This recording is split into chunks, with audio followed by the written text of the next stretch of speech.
The president is not only the chief executive of the national government and the military's commander-in-chief.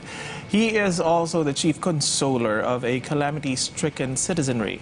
And amid the mess and misery Hurricane Odette left in her wake, President Rodrigo Duterte paid visits to the hard-hit provinces of Bohol and Cebu to spearhead calamity relief distribution, commiserate with the typhoon victims, and vow much-needed cash assistance for infrastructure repair and added relief for people needing help.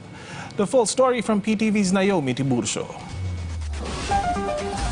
President Rodrigo Duterte committed 2 billion pesos for typhoon-affected local government units in Visayas a few days after Odette ravaged various cities and municipalities in the region. Over the weekend, until today, the president has met local officials in Surigao del Norte, Southern Leyte, Bohol, Cebu, and Negros Occidental, together with national government officials to discuss their recovery plans. Knowing I might more or less than on ako mga paperbase na immediate 2 billion. Tumaon lang natin yung rin sa nakaigo.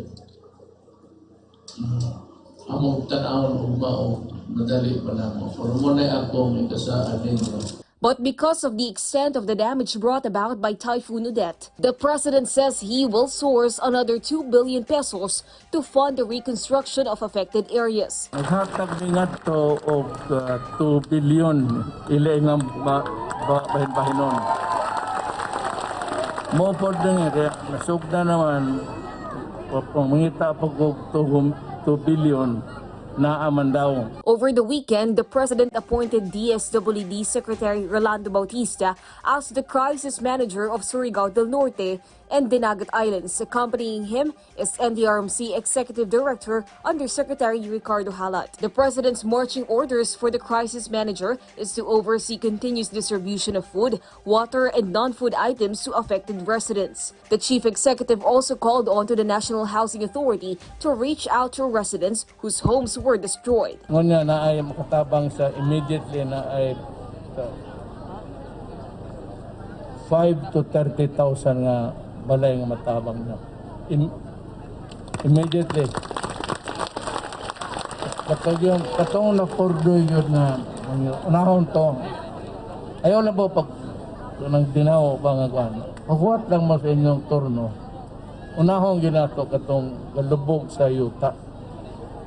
Pero kanang naanay ka po na repair lang. Isunod mo. Meanwhile, the Philippine Navy and Philippine Coast Guard will step in to ensure supply distribution is done efficiently. The Department of Agriculture was tasked to provide boats and seedlings for affected farmers and fisherfolk. The president also ordered the DOE and the DICT to immediately address issues of blackouts and mobile signal interruptions. Today, the president met with local officials of Cabancalan City and Negros Occidental, which recorded almost 5 billion peso worth of damage due to the typhoon. This weekend, President Duterte presided inspections and distribution of relief packages and cash assistance in Inabanga, Bohol, Maasin City, Southern Leyte, and Argao, Cebu. Naomi Tiburcio for The Nation.